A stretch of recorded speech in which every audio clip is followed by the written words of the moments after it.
동물의 말을 알아듣는 아이. 옛날에 동물 말을 잘 알아듣는 아이가 살았습니다. 그런데 이 아이는 어려서 어머니 아버지가 돌아가셔서 혼자서 바람같이 돌아다녔죠.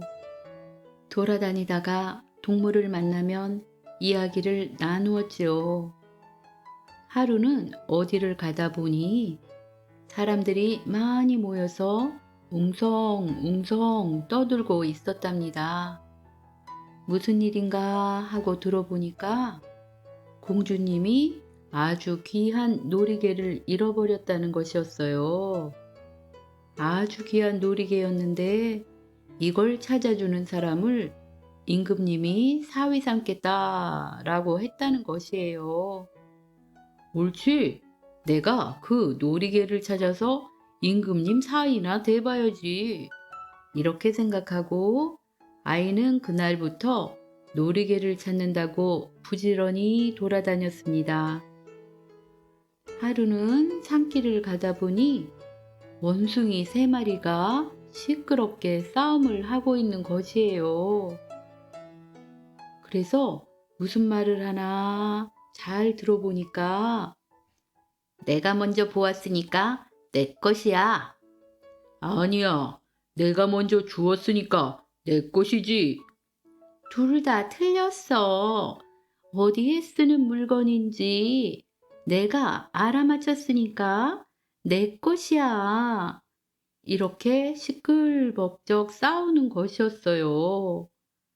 아이가 원숭이들에게 다가가서 무얼 가지고 이렇게 싸우냐 하고 물었죠. 그랬더니 한 원숭이가 갓을 내보이는 것이었어요. 그러면서 이 갓은 뭐든지 죽이는 것이야. 이걸 머리에 쓰고 고개를 까딱하면 동물이고 사람이고 다 죽어버리지. 그래서 이걸 서로 가지겠다고 싸우는 거야. 하고 말을 하는 것이에요. 다른 원숭이가 호미를 내보이면서 이 호미는 뭐든지 살리는 호미라오. 이걸 가지고 등을 푹푹 긁으면 동물이고 사람이고 다 다시 살아난다오.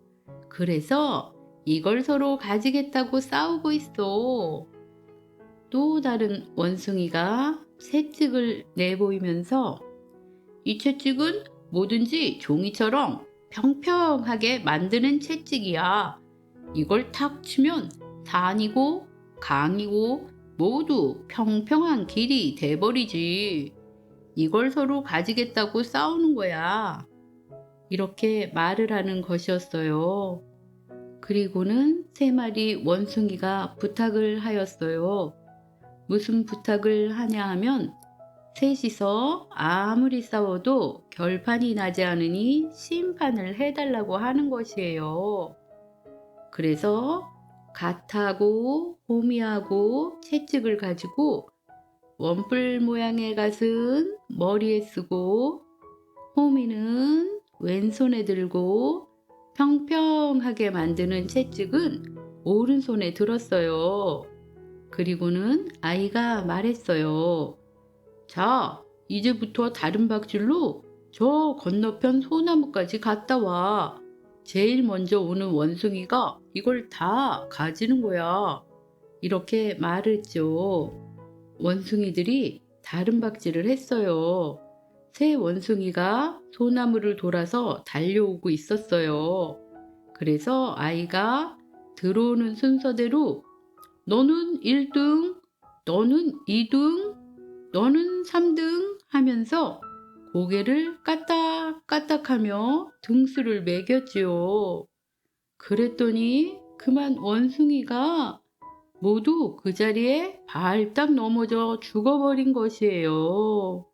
갓을 쓰고 있다는 것을 깜빡 잊어버린 거지요. 아이가 당황해서 이거 큰일 났구나 하다가 보니까 손에 호미가 있는 거예요. 그래서 호미로 원숭이 등을 푹푹 긁었더니 새 원숭이가 모두 다시 살아났답니다. 원숭이들이 아이고 이러다가 우리 명대로 못 살겠군. 가시고 험이고 채찍이고 우린 다 필요 없으니 너가 다 가져. 하고는 숲속으로 가버리는 것이에요. 그래서 아이는 갓과 호미와 채찍을 다 가지게 되었죠. 가다 보니까 나무 위에서 까치가 울고 있었어요. 까치는 살려주세요, 살려주세요 하고 울고 있었죠. 나무 위를 쳐다보니까 커다란 구렁이 한 마리가 까치 둥지에 기어 올라가서 혀를 날름거리고 있는 거예요. 까치 둥지 속에 있는 새끼 까치를 잡아먹으려고 하는 것이었죠. 엄마 까치가 그걸 보고는 애 같아서 울고불고 하는 것이죠. 아이가 갓을 쓰고 구렁이를 쳐다보면서 고개를 까딱 하니까 금방 구렁이가 죽어버렸어요. 구렁이가 죽으니까 까치는 너무나 좋았죠. 우리를 살려주셨으니 은혜를 갚고 싶은데 뭐 도울 일이 있을까요? 하고 물어보는 것이에요. 공주님이 아주 귀한 놀이개를 잃어버렸다는데 그게 어디 있는지 아니? 우리는 여기서만 살아서 그런 건 몰라요. 하지만 황새라면 세상 구경을 많이 했으니 알지도 모르겠네요. 그래서 또 걸어갔어요. 한참 가다 보니 농가에 황새떼가 미꾸라지를 잡아먹고 있었어요. 황새야, 황새야.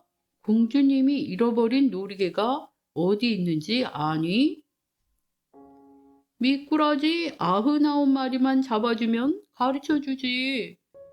그래서 미꾸라지가 많이 사는 개울에 가서 채찍을 탁 쳤어요. 그러니까 개울이 평평한 길이 되면서 미꾸라지가 길에 나와서 팔딱팔딱 뛰는 것이에요. 그걸 모두 잡아다 황새를 주었죠. 황새는 그 놀이개는 대궐 연못에 사는 잉어가 물어다 용궁으로 가져갔다오 하고 가르쳐 주는 것이었어요. 그래서 또 앞으로 갔지요. 가다 보니 큰 강가에 가게 됐는데 강가에 거북이들이 모여서 막 떠들고 있었답니다. 가만히 들어보니 용궁에 사는 공주님이 병이 나서 다 죽게 됐다고 하는 것이에요. 거북이들한테 가까이 가서 아이가 용궁 가는 길 좀 가르쳐다오 라고 말을 했어요. 그랬더니 거북이들이 따라오라고 하면서 물속으로 들어가지 뭐예요. 채찍으로 아이가 강물을 탁 치니까 물속에 금방 평평한 길이 생겼어요. 그 길로 거북이를 따라갔죠. 한참 가니까 용궁이 나오는 거예요. 용궁에 가보니까 벌써 공주님이 죽어 장례를 치른다고 울고 있지 뭐예요. 그래서 용왕님한테 가서 제가 공주님을 살려보겠습니다 하고서 죽은 공주님의 등을 호미로 푹푹 긁으니까 공주님이 다시 살아났어요. 용왕님은 기뻐서 어쩔 줄을 몰랐지요. 내 딸을 살려주었으니 무슨 소원이든지 말하여라. 아이가 말했습니다. 대궐에 살던 잉어가 아주 귀한 놀이개를 가지고 온 적이 있죠. 그걸 돌려주세요. 그러니까 용왕님이 큰 상자를 하나 가져왔습니다. 상자를 열어보니 온갖 금은 부화가 가득했지요. 거기에서 공주님이 잃어버린 놀이개를 찾았어요. 그래서 용궁을 나왔지요. 이제 놀이개를 찾았으니 대궐로 임금님을 찾아갔죠. 대궐에 가서 임금님에게 놀이개를 꺼내놓고서는 여기 공주님 놀이개를 찾아왔으니 어서 결혼을 시켜주십시오 하고 말을 하였지요. 그런데 임금님이 얼굴을 찡그렸어요. 왜냐하면 젊은이가 너무 볼품이 없어서지요. 부모도 없이 떠돌아다니는 아이가 헤어지고 더러운 옷을 입고 있으니까 저런 거지 같은 사람을 어찌 사위로 삼겠는가 하고 생각한 것이지요. 그래서 임금님이 군대를 풀어 아이를 죽이려고 했지요. 군인들이 아이를 잡겠다고 우르르 달려들었어요. 아이가 얼른 갓을 쓰고 고개를 까딱까딱 했지요. 그러니까 군인들이 그 자리에서 쓰러져 다 죽고 말았어요. 다 죽고 임금님만 남았지요. 어떻게 할 겁니까? 약속을 지키실 겁니까? 안 지키실 겁니까? 하고 말을 했죠. 그러니까 임금님은 약속을 지킬 때니 살려달라고 말을 하는 것이에요. 그래서 아이는 호미로 죽은 군인들 등을 푹푹 긁어주었어요. 그러니까 모두 다시 살아났죠. 아이는 임금님의 사위가 되어 잘 살다가 나중에는 임금님이 되었답니다. 그래서 오랫동안 백성들을 잘 다스리는 훌륭한 임금님이 되어 행복하게 잘 살았답니다. 호랑이 꼬리를 붙잡은 스님. 옛날 김서방이라는 사람이 살고 있었어요. 하루는 아랫마을에 가서 술을 한 잔 마시고 산길을 걸어 집으로 돌아올 때였습니다. 술을 먹어서 그랬는지 졸음이 막 쏟아졌어요. 아이고, 아무 데서나 한숨 자고 가야겠다. 김서방은 이리저리 살피다 산길 한쪽 바위에 비스듬히 누웠습니다. 그런데 손에 이상한 허리끈 비슷한 것이 잡혔어요. 만져보니까 감촉도 좋았지요. 아니, 누가 이 산에 이렇게 좋은 허리끈을 흘렸을까? 아무래도 우리 마누라한테 갖다 주면 좋아하겠네. 김서방은 끈을 슬슬 잡아 당겼습니다. 그런데 끈이 꼼짝도 하지 않는 것이에요. 김서방은 어떤 놈이 한쪽 끝을 마주 잡고 있구나 하고 생각하며 힘껏 잡아당겼어요. 이왕 주운 것 남에게 빼앗기기 싫었거든요. 손에 힘을 탁 뺏고 잡아당기려고 보니까 글쎄 이것이 호랑이 꼬리인 것이에요. 아이고 이를 어째. 김서방은 이제 꼬리를 놓을 수가 없었답니다. 꼬리를 놓았다간 호랑이 밥이 될 테니까요. 김서방은 아예 호랑이 꼬리를 꽉 잡고 힘을 다해서 잡아당겼지요. 호랑이는 잠을 자다가 누가 꼬리를 세게 잡아당기니까 깜짝 놀라 일어섰어요. 호랑이가 앞발에 힘을 주고 일어서려니까 꼬리가 무엇인가에 꽉 잡혀 도저히 일어설 수가 없었지요.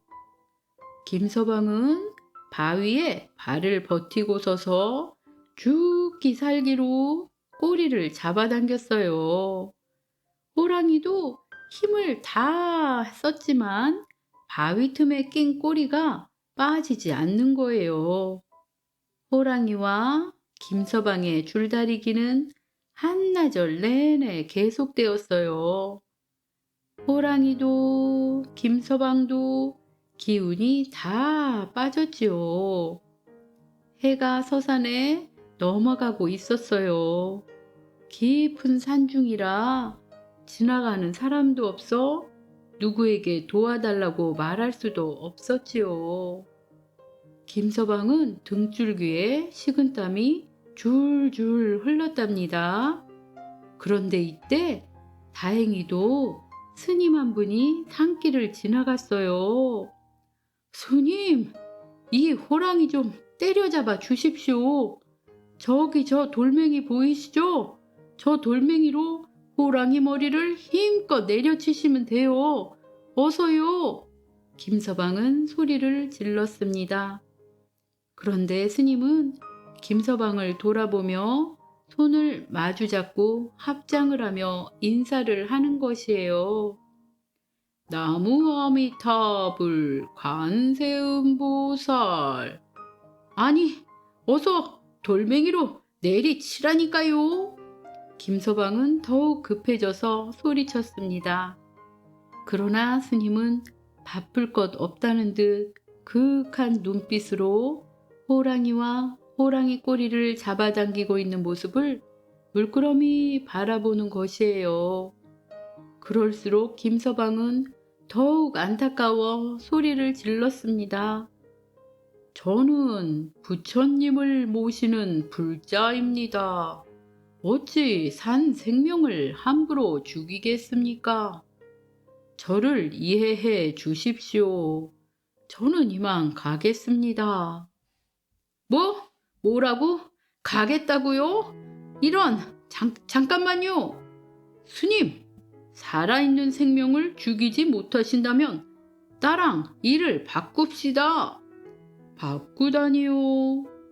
예, 스님이 여기 와서 꼬리를 잡고 있어요. 그러면 내가 돌멩이로 호랑이 머리를 박살내겠습니다. 스님은 잠시 생각하더니 김서방에게 다가왔습니다. 좋습니다. 조금이라도 도와드리죠. 빨리 끝내십시오. 스님은 김서방에게서 호랑이 꼬리를 넘겨받았습니다. 김서방은 호랑이 꼬리를 스님에게 넘겨주고 이제야 큰 숨을 들이마셨지요. 아이고, 죽다 살아났네. 김서방은 허리춤에서 담배 한 대를 빼어 불을 붙였답니다. 급한 건 이제 스님이었죠. 어서 호랑이를 돌로 때리십시오. 살살 때리면 우리 둘 다 죽습니다. 어서 머리를 내리치십시오. 담배를 피우며 김서방은 호랑이 꼬리를 잡고 낑낑대는 스님을 물끄러미 바라보았답니다. 아니 스님, 어찌 자비를 베푸시는 스님께서 호랑이를 패죽이라 하십니까? 김서방은 스님을 혼자 두고 산길을 넘어가 버렸답니다. 스님은 혼자 낑낑대며 호랑이 꼬리를 잡고 있었지요.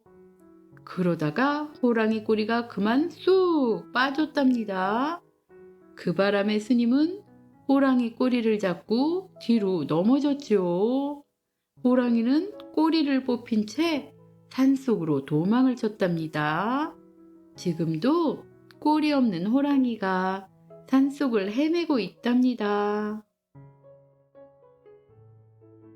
12띠 이야기. 옛날 아주 까마득한 옛날에 하늘님이 이 세상을 만드셨어요. 하늘에는 해와 달을 걸어놓고 땅에는 온갖 풀과 나무, 새와 짐승들을 퍼뜨리고 바다에는 물고기들을 풀어놓았지요. 사람도 정성껏 빚어 숨결을 불어 넣었어요. 이렇게 사람을 만들고 나니까 하늘님은 몹시 지쳐 잠이 들으셨어요. 그런데 와글와글 시끄러운 소리가 들려오는 게 아니겠어요. 하늘님, 하늘님, 우리는 어떻게 살아가야 하나요? 사람들이 하늘을 우러러보며 아우성치고 있었지요. 아하, 이런. 사람들에게 살아가는 법을 가르쳐 주는 걸 깜빡했구나. 세상에 내려가서 사람들에게 살아가는 법을 가르쳐 줄 12신을 뽑아야겠네. 누가 사람들에게 살아가는 법을 가르쳐 주겠느냐? 이때 쥐신이 대답을 했습니다. 사람들은 우리 쥐처럼 부지런해야 해요. 그래야 배불리 먹고 살 수 있으니까요. 옆에서 소신이 말을 하였습니다. 아무리 부지런해도 힘이 없다면 제대로 일을 할 수 없잖아요. 사람들은 황소처럼 굳센 힘을 길러야 해요. 그래, 귀신과 소신은 세상으로 내려가거라. 이때 호랑이 신이 이야기를 했습니다. 힘만 세면 뭐합니까? 험한 세상을 살아가려면 저처럼 용감해야 한다고요. 우리 호랑이들은 두려움을 모른답니다. 옆에서 토끼신이 이야기했습니다. 용감하기만 하면 다예요. 옳고 그른 것을 가려낼 줄을 알아야지요. 아니면 늘 싸움만 할 텐데요. 하늘님이 말씀하셨어요.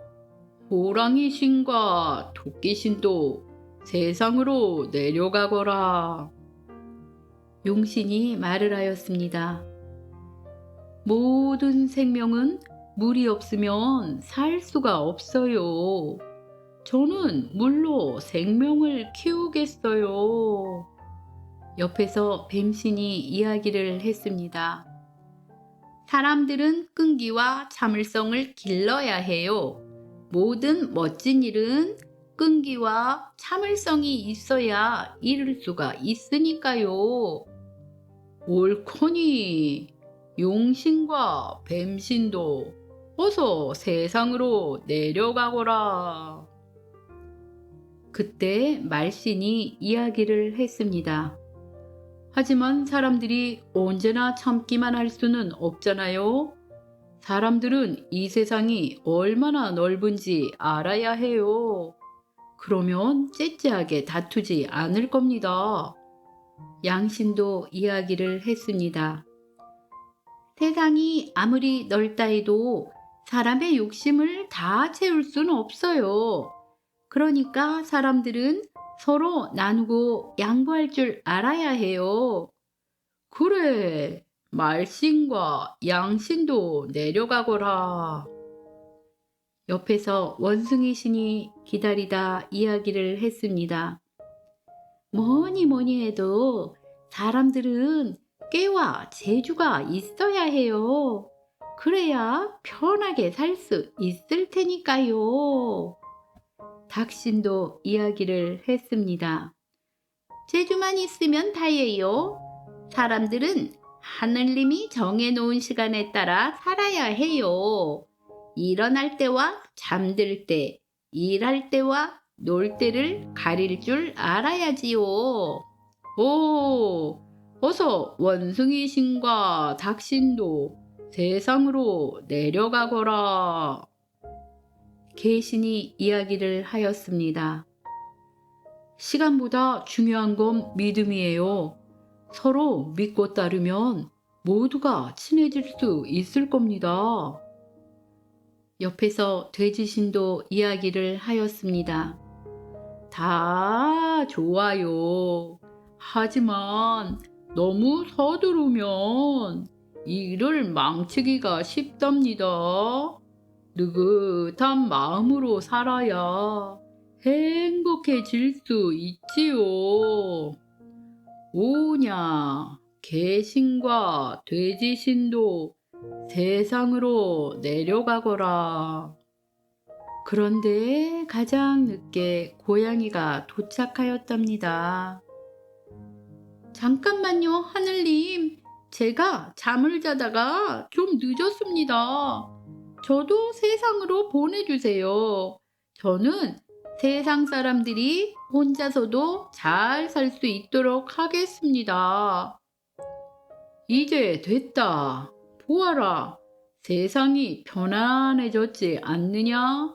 그만 돌아가 보라. 나도 이제 좀 쉬어야겠구나. 그런데 그렇게 세상으로 12신을 내려보내고 하늘님이 세상을 내려다보시니 시끄러운 소리가 들리는 것이었어요. 도대체 또 무슨 일인가? 어디 한번 볼까? 사람들이 편하게 살 수 있게 된 건 다 내 덕분이야. 그러니까 내가 대장이 되어야 해. 아니야, 내가 대장할 거야. 아니라니까. 내가 대장이 되어야 해. 내 공이 제일 크다고. 무슨 소리야. 사람들은 나를 제일 좋아해. 그러니까 내가 대장이 되어야지. 시끄럽구나. 조용히 하도록. 그렇게 다투려거든 당장 하늘나라로 돌아오너라. 너희들은 사람들에게 꼭 필요한 것들을 가르쳐 주었다. 모두 똑같이 훌륭한 일을 했어. 그러니 해마다 한 명씩 돌아가며 대장을 하도록 하여라. 세상으로 내려간 순서대로 대장을 맡도록 해라. 만약 또다시 세상을 시끄럽게 만든다면 고양이 신과 바꾸겠다. 이때부터 세상에는 12띠가 생기게 되었답니다. 소신이 대장인 해에는 소띠, 개신이 대장인 해에는 개띠, 이렇게 12띠가 생겼지요. 그 다음에 잠꾸러기 고양이 신은 밤에도 잠을 자지 않고 12신들이 일을 잘하는지 살피고 다녔답니다. 지금도 한밤중에 파란 눈빛을 번뜩이며 어슬렁거리는 고양이들을 볼 수 있죠. 바로 고양이 신이 시켜서 그러는 거래요. 하지만 아직도 고양이 신은 13번째 신으로 남아있답니다. 3가지 유산. 옛날에 어떤 사람이 아들 삼형제를 두었는데 삼형제가 다 커서 장가갈 나이가 되었을 때 이 사람은 병이 들어 죽게 되었어요. 죽기 전에 아들 삼형제를 불러놓고 내가 평생 덕을 못 쌓은 것이 한이 되어 논바치고 집문 서고 감 나갈 만한 것은 모두 남을 주었으니 섭섭하게 생각하지 말아라. 남은 물건이라고는 이것밖에 없으니 셋이서 나누어 갖도록 해라. 하고는 담뱃대, 맷돌, 장구를 주셨어요. 그리고는 돌아가셨죠. 아들 삼형제는 아버지 장사를 치르고 유산 3가지를 나누었는데 큰아들은 나이가 많아서 담뱃대를 가지고, 둘째는 기운이 세서 맷돌을 가지고, 막내 아들은 장구를 잘 친다고 장구를 가졌어요. 그리고 셋이서 집을 떠났죠. 여기 있어봐야 집도 없고 논밭도 없으니 어디든지 가서 제주껏 먹고 살기로 한 것이지요. 삼형제가 한참 가다 보니 세 갈래 길이 나왔습니다.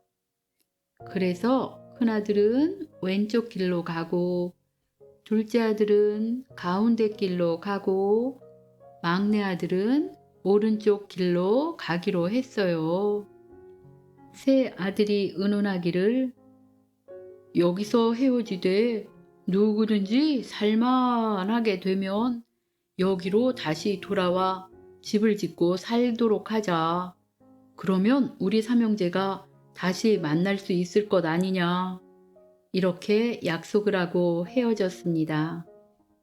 큰아들은 담뱃대를 가지고 왼쪽 길로 하염없이 걸어갔지요. 몇 날 며칠을 가다 보니 산중에서 날이 저물었어요. 그런데 마침 그 깊은 산중에 고래등 같은 기와집이 한 채 있었답니다. 거기에 들어가서 주인을 찾았지요.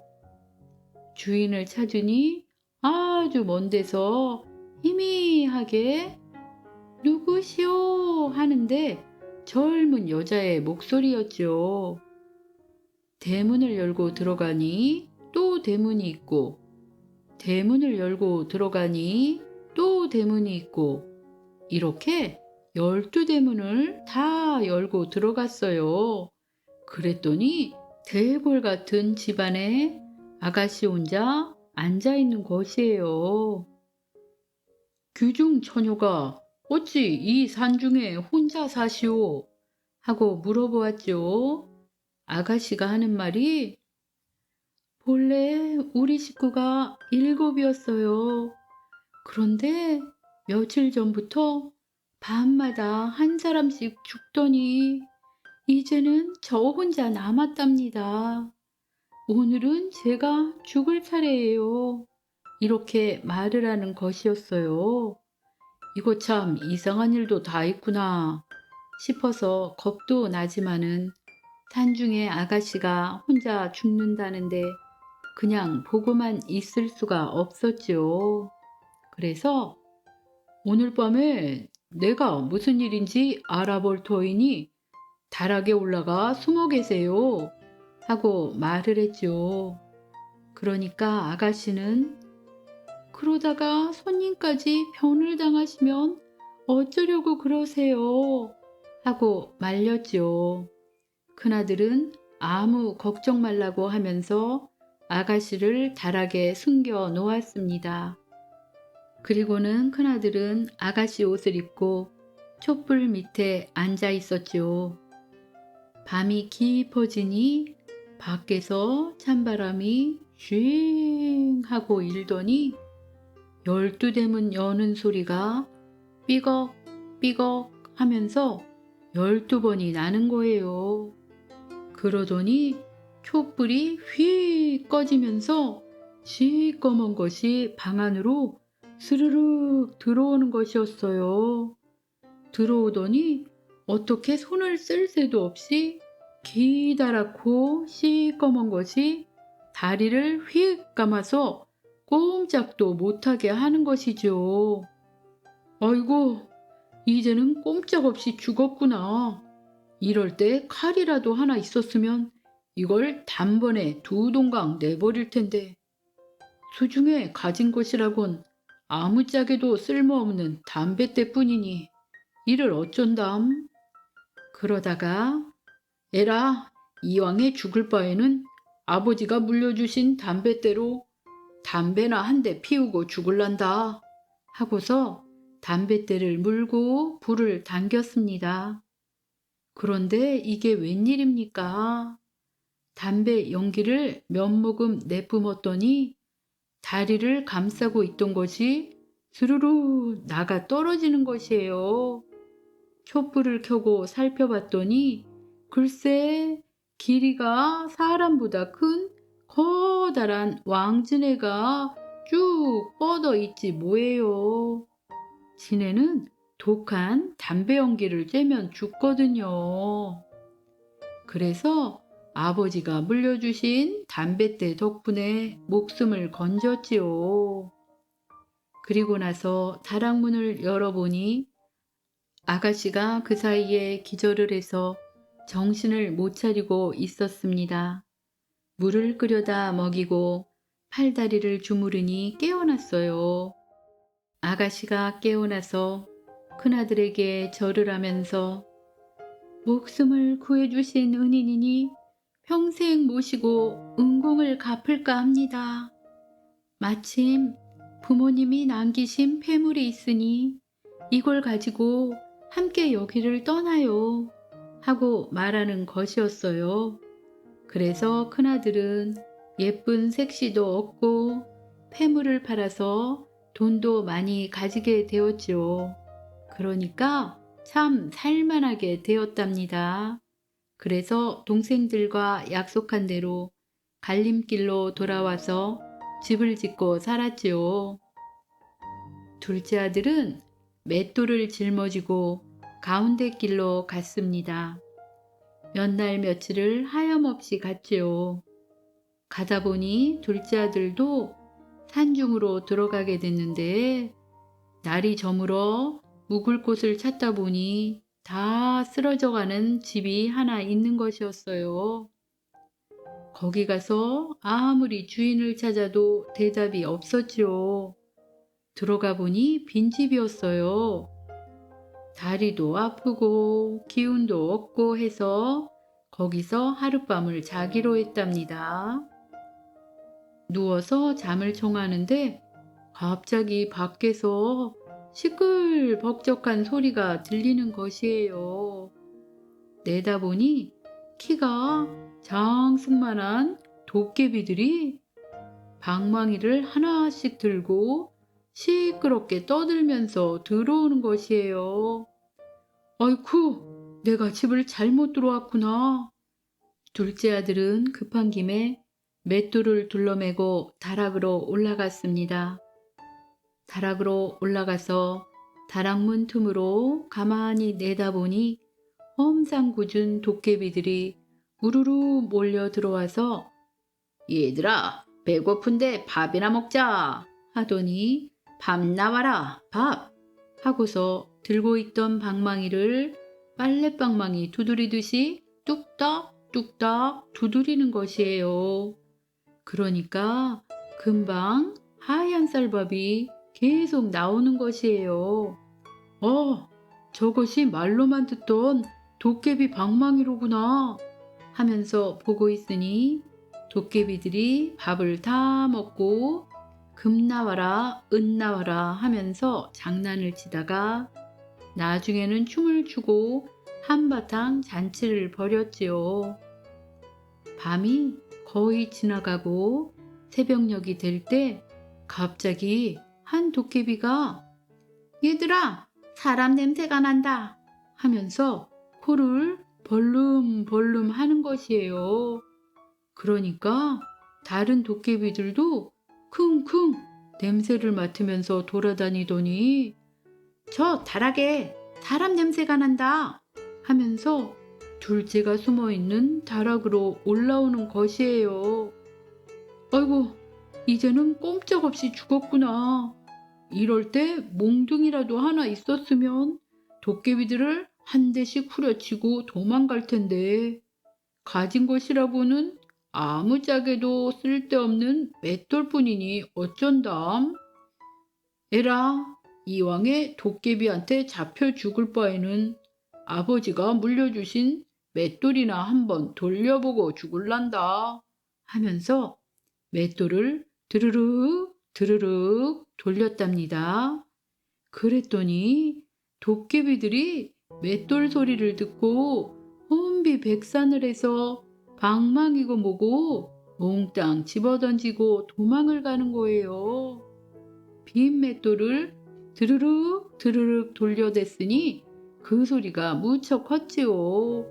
사실 도깨비는 원래 겁이 많아서 맷돌 소리가 집이 무너지는 소리인 줄 알고 도망을 갔지요.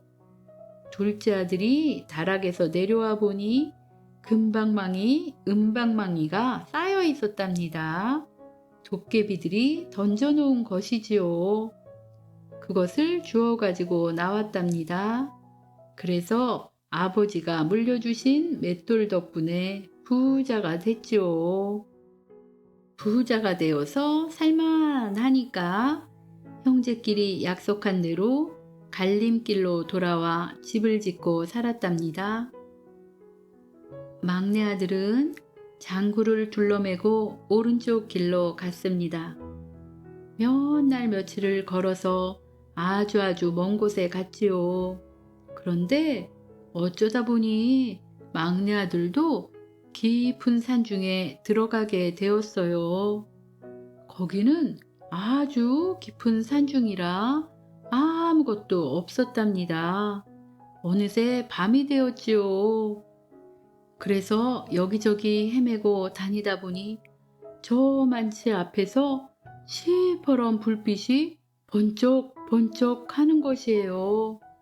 그것도 한두 개가 아니고 수십 개가 여기서 번쩍 저기서 번쩍 하는데 가까이 와보니 호랑이 눈이었어요.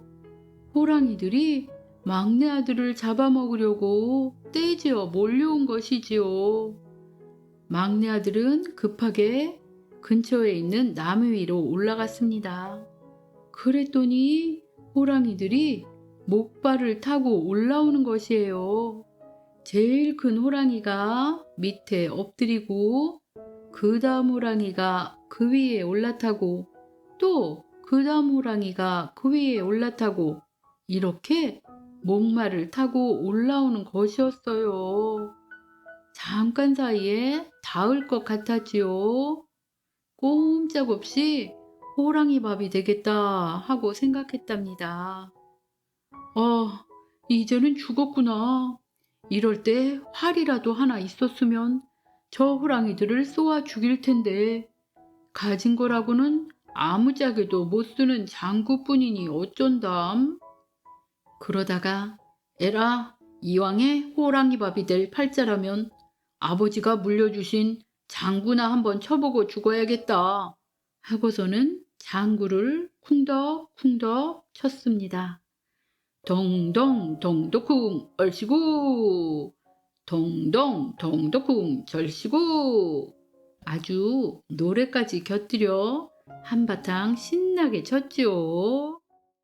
그랬더니 이 호랑이들이 신이 나서 줄줄이 목말을 탄 채로 덩실덩실 춤을 추는 것이에요.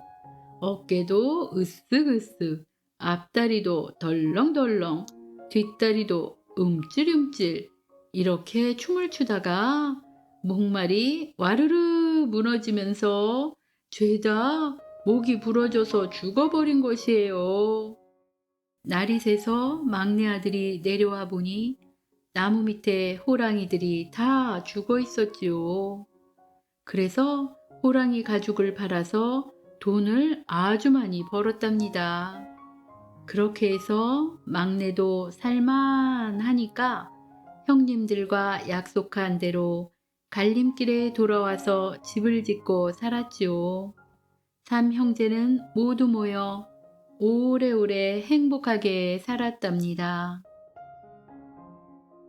장승이 준 300냥. 옛날에 어떤 암행어사가 있었어요. 어느 날 암행어사가 거짓골을 하고 여기저기 돌아다니고 있었지요. 하루는 날이 저물어 주막에 들었습니다. 주막의 큰 방에 들어가니 웬 거지가 누워 있었지요. 사람이 들어와도 본체 만취하고 들어 누워 있었어요. 저녁밥을 한 상 시켰는데 밥상이 들어와도 그대로 누워 있었어요. 저녁밥은 드셨수? 하고 혼자 밥을 먹기가 안 좋아서 인사치레로 물어보았지요. 돈이 있어야 밥을 사 먹지 하면서 그냥 누워 있었지요. 그래서 암행어사는 밥을 한 상 더 시켜서 먹으라고 주었어요. 그 이튿날 아침에도 아침밥을 먹더니 거지가 이렇게 말을 하였습니다. 보아하니 댁도 거지고 나도 거진데 이럴 게 아니라 같이 다니면서 빌어먹는 게 어떻소? 그래서 암행어사는 그날부터 그 거지와 함께 다니게 되었습니다. 어떤 동네를 가니까 마침 소나기가 막 쏟아지고 있었습니다. 그러니까 거지가 암행어사를 데리고 그 동네에서 가장 큰 기와집으로 들어가는 것이에요. 비도 피하고 밥도 얻어먹으려고 그러나 했는데 그게 아니었습니다. 그 집에 들어가서 다짜고짜 한다는 말이 이대 안방마님 좀 뵙자고 여쭈어라 하는 것이에요.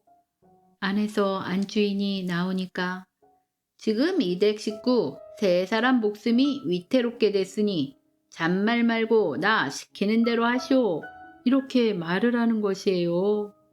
안주인이 깜짝 놀라서 어떻게 하면 되느냐고 물어보았죠.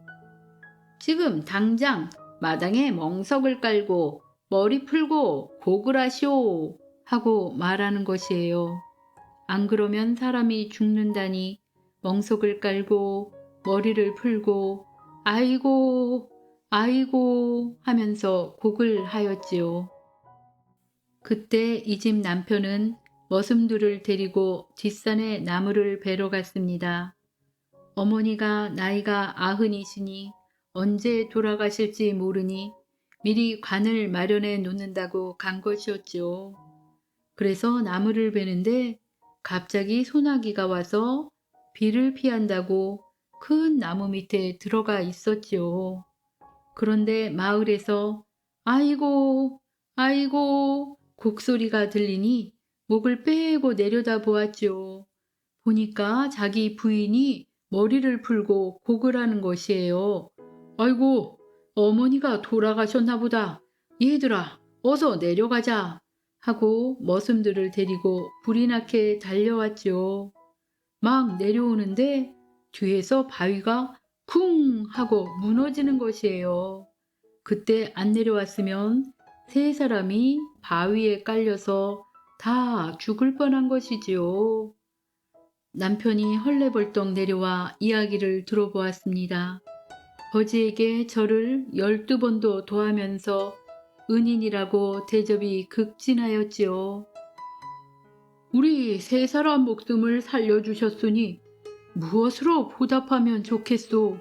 내 재산을 다 달랜다도 드리리라. 아, 정 그러시다면 돈 100냥만 주시구려. 이렇게 돈 100냥을 받았습니다. 받아서는 대뜸 암행어사에게 주는 것이에요. 이걸 잘 간수해 두어. 앞으로 쓸 때가 있을 테니. 암행어사가 가만히 보니 이 거지가 예사 사람이 아니었습니다. 시키는 대로 돈 100냥을 받아서 속주머니에 잘 넣어두었지요. 그리고 나서 또 길을 떠났습니다. 며칠 지나서 어떤 마을에 가게 되었어요. 그 동네 큰 기와집에서 온 식구가 울고불고 난리가 났지요. 거지가 암행어사를 데리고 그 집으로 쑥 들어갔습니다. 이 댁에 무슨 일이 있기에 이리 슬피우시오. 우리 집에 7대 독자 귀한 아들이 있는데 이 아이가 병이 들어 다 죽어가니 어찌 안 울겠소. 어디 내가 한번 봅시다. 거지가 그 집에 들어가는데 병든 아이가 누워있는 곳은 겉들떠 보지도 않고 딴 방으로 들어가는 것이에요. 사랑채로 들어가 턱하니 앉아서 주인에게 하는 말이 아이 손목에 실을 매어가지고 그 끄트머리를 가져오시오 하고 말을 하였어요. 주인이 가만히 생각해 보니 이 떼국물이 흐르는 거지가 진맥을 한다는 게 믿어지지 않았죠. 그래서 주인은 시험을 해보느라고 목침에다 실을 매어 그 끝을 가져다 주었지요. 그랬더니 실을 한번 만져보고는 이런 고약한 일이 있나 손목에 실을 매어 오랬지 누가 목침에다 매어 오랬소 하고 야단을 치는 것이에요. 그래서 주인은 정말 용한 후원이 왔구나 싶어서 아이 손목에다 실을 매어 가지고 왔습니다. 거지가 실 끄트머리를 한번 만져보더니 뭐 별것도 아니구만. 그 바람벽에서 흙을 한 줌 떼어오시오 하는 것이에요. 바람벽에 묻은 흙을 한 줌 떼어다 주니 동글동글하게 환약을 짓는데 딱 3개를 지었어요. 이걸 갖다가 하나씩 차례로 먹이면 나을 거요. 주인이 약을 받아서 아이에게 먹이니 다 죽어가던 아이가 눈을 부시시 뜨는 것이에요. 또 하나를 먹이니까 슬그머니 일어나 앉고 나머지 하나를 먹이니 벌떡 일어나서 뛰어다니는 것이죠. 주인은 그만 감동을 해서 절을 12번도 더 하였지요. 7대 독자 귀한 아들 목숨을 살려주셨으니 내 재산을 다 달랜다도 드리리다. 아, 그런 건 필요 없고 돈 100냥만 주시구려. 이렇게 해서 또 100냥을 얻었습니다. 100냥을 받아서 다시 암행어사를 주었어요. 잘 간수해 두어. 앞으로 쓸 때가 있을 거요. 암행어사는 돈을 받아서 속주머니에 잘 넣어 두었습니다. 그리고 나서 또 다른 마을로 갔지요. 며칠 가다가 보니 큰 산 밑에 사람들이 많이 모여 있었어요. 구름 차이를 쳐놓고 갓쓴 선비들이 왔다 갔다 하는데 보니까 큰 벼슬을 하는 집에서 장례를 치르고 있는 것 같았습니다. 우리 저기 가서 장례 구경이나 하고 갑시다. 거지가 암행어사를 이끌고 장례 지내는 곳에 가서 기웃기웃 다니더니 마침 하관을 끝내고 봉분을 짓는 데 가서 에이, 송장도 없는 무덤에다 무슨 짓을 하오? 하고 소리를 치는 것이에요. 일하는 사람들이 들어보니 기가 막혔습니다. 거지 하나가 대감댁 장례 치르는 데 와서 송장이 없다고 소리를 질러대니 기가 막혔지요. 네 이놈! 그게 무슨 방정 맞은 소리냐? 그래, 무덤 속에 송장이 없다는 말이냐? 없기에 없다고 하지. 있는데 없다고 하겠소? 이놈, 무덤 속에 송장이 있으면 어떡할 테냐? 그럼 내 목을 베시오. 그렇지만 내 말이 맞으면 돈 100냥을 내놓으시오. 그래, 좋다. 일꾼들이 달려들어 무덤을 파헤쳐 보니 정말 귀신이 고칼 노릇으로 송장 등 관이 없는 것이었습니다. 일이 이렇게 되니 상주들이 엎드려 손이 발이 되도록 빌었지요. 아이고 도사님, 제발 우리 아버지 송장 좀 찾아주십시오. 내가 그걸 찾아주려고 온 사람이오. 염려 말고 북쪽으로 석자 셋이 떨어진 곳을 봐보시오. 북쪽으로 석자 셋이 떨어진 곳을 봐보니 아닌 게 아니라 거기 관이 묻혀 있는 것이었습니다. 대관절 이게 어떻게 된 일입니까? 여기가 명당은 천하명당인데 도둑혈이라서 그렇소. 지금 묻혀 있는 곳에 무덤을 쓰면 복을 받을 것이요.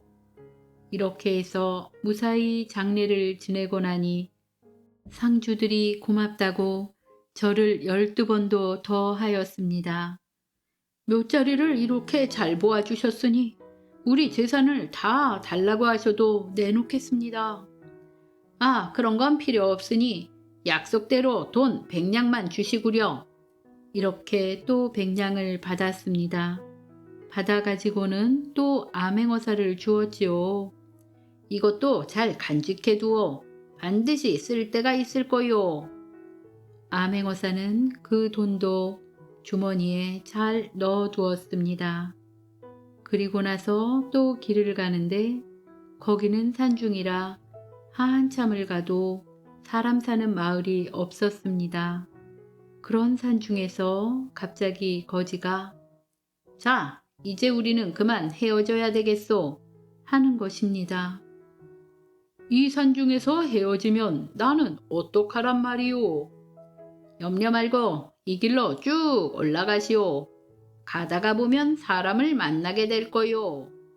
그렇게 말하고 훌쩍 가버리는데 어디로 갔는지도 모르게 연기같이 사라져 버렸답니다. 암행어사는 할 수 없이 혼자서 갔습니다. 꼬불꼬불한 고갯길을 한참 동안 올라가니 고갯마루에 장승 하나가 딱 버티고 있는데 그 앞에서 어떤 아가씨가 물을 한 그릇 떠다 놓고 빌고 있었습니다. 장승님, 장승님, 영험하신 장승님, 우리 아버지 백일 치성도 오늘이 마지막입니다. 돈 300냥 때문에 관에서 내일 아버지 목을 벤다니 제발 살려주십시오. 비나이다, 비나이다. 이렇게 비는데 그 정성이 애 같았습니다.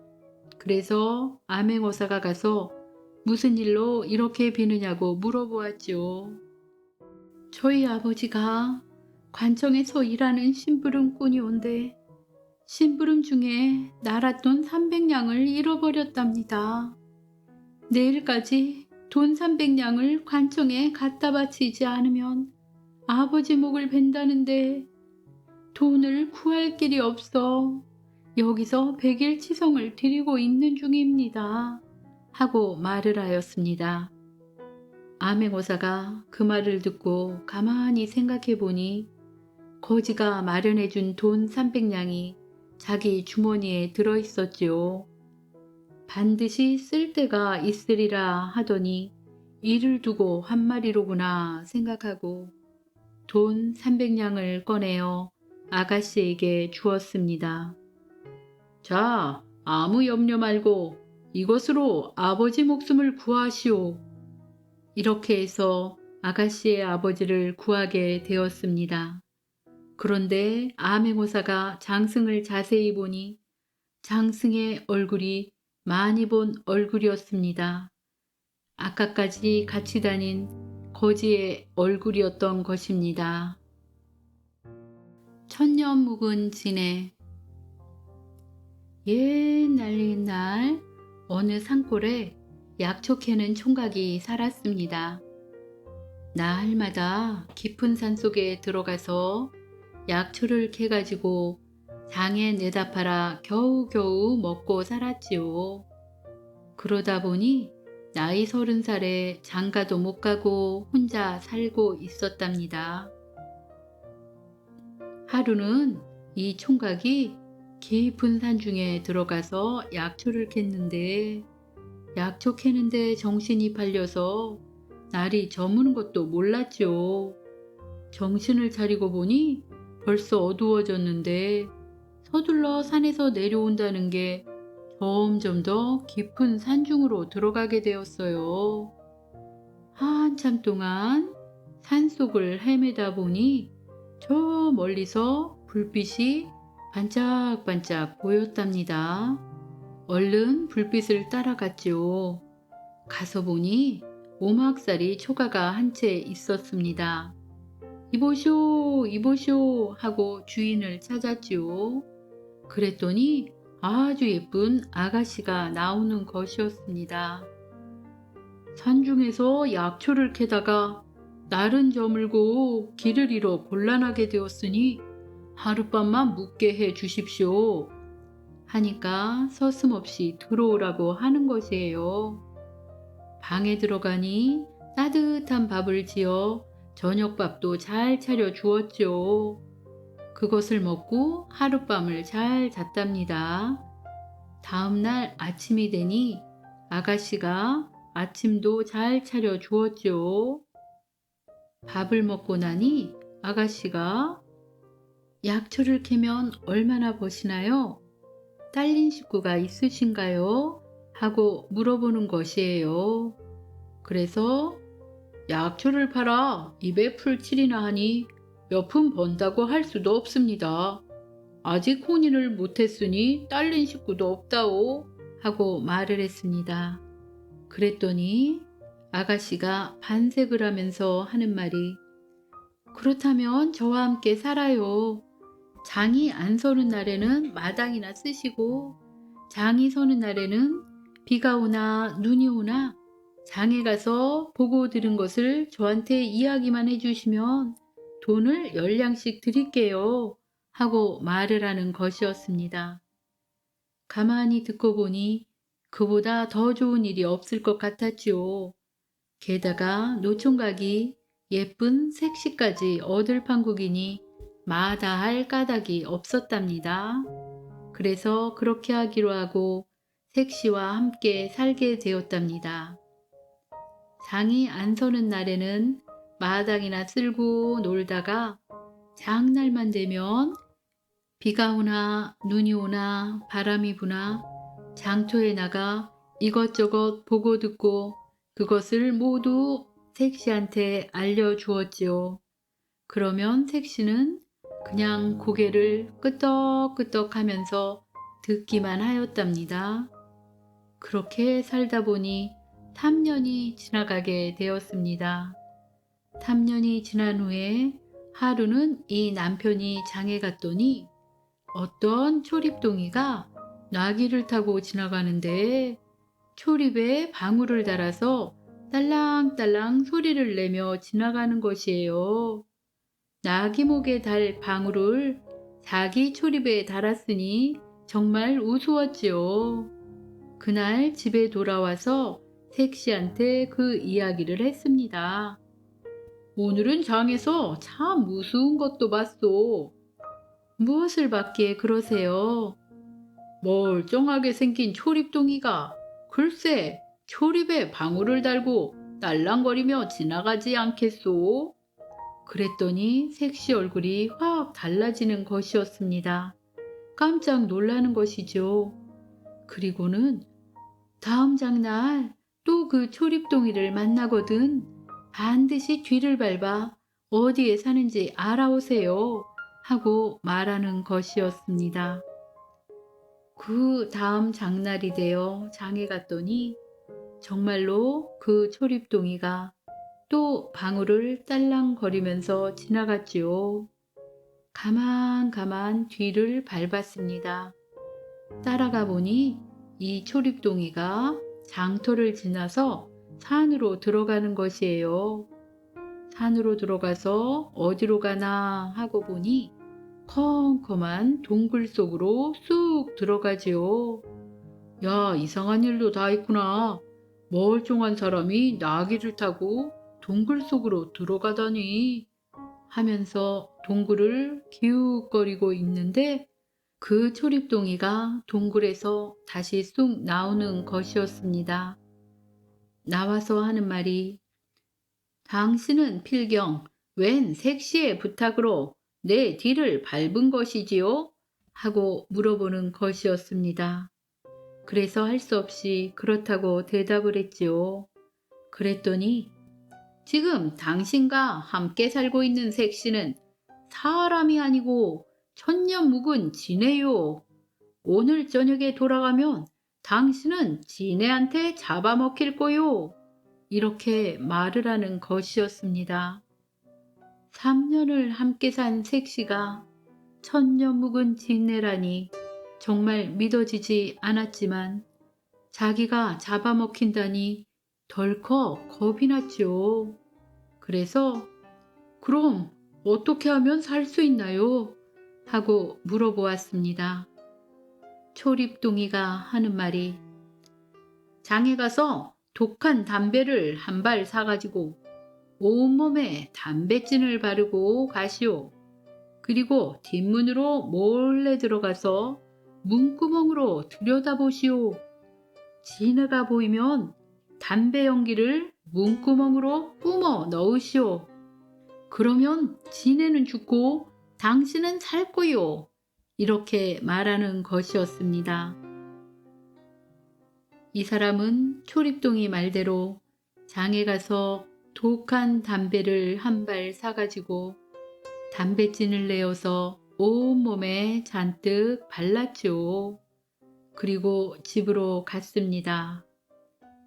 초립동이 말대로 뒷문으로 몰래 들어가서 문에 구멍을 뚫고 들여다보니 정말로 커다란 지네가 방 안에서 꿈틀거리고 있었습니다. 기가 막혔지요. 이제 색시가 사람이 아니고 지네인 걸 알았으니 담배 용기를 뿜어서 죽여야 했습니다. 안 그러면 자기가 죽을 테니까요. 그런데 이 사람은 그럴 수가 없었습니다. 3년이나 함께 살면서 신세도 지고 정도 든 색시를 죽일 수가 없었지요. 아무리 징그러운 지네라 해도 말이지요. 지네를 죽이는 건 차마 못할 일이로다. 에라, 차라리 내가 죽고 말겠다. 이 사람은 이렇게 생각하고 그냥 가만히 나왔습니다. 개울에 가서 담뱃진을 다 씻어낸 다음 이번에는 앞문으로 들어갔습니다. 앞문으로 들어가니 택시가 반겨 맞아주는데 아무리 뜯어봐도 이 색시가 어떻게 그 징그러운 지네란 말인지 정말 믿어지지가 않았습니다. 그래도 자기 눈으로 똑똑히 보았으니 안 믿을 수도 없었지요. 한숨을 쉬면서 당신이 지네라는 걸 알았소. 그래, 오늘 밤에 날 잡아먹을 것이오? 하고 물어보았습니다. 택시는 깜짝 놀라더니 네, 비록 미물이지만 왜 까닭없이 당신을 잡아먹겠어요? 자초지종을 이야기해드릴 터이니 들어보세요. 하고는 지나온 일을 이야기하였습니다. 당신이 장에서 본 효립동이는 사실은 사람이 아니고 천년 묵은 구렁이랍니다. 전에 내 남편이 그놈과 싸우다가 그놈이 내 남편을 죽여 그 원수를 갚으려고 산중에 숨어 살며 때를 기다린 것이지요. 이제 그놈이 사는 곳을 알았으니 내일은 찾아가서 원수를 갚으려고 합니다. 당신은 아무 상관이 없는 일이지만 저와 3년 동안 인연을 맺고 살아온 정을 생각해서 저를 좀 도와주세요. 어떻게 도우면 되겠소? 내일 그놈과 한참 싸울 적에 무서워 말고 고함을 한번 크게 질러주세요. 그러면 구렁이가 소리나는 쪽을 돌아볼 것이니 그 틈에 죽이겠어요. 이렇게 약속을 하고 이튿날 색시는 천년 묵은 구렁이와 싸우러 갔습니다. 색시가 구렁이 굴 앞에 이르러 제주를 크게 3번 넘으니 커다란 지네가 되었습니다.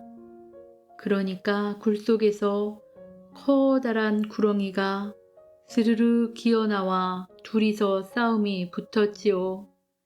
그런데 그 싸움이 얼마나 무섭던지 이 사람은 구경하다가 그만 소리도 못 지르고 까무라쳐 버렸습니다.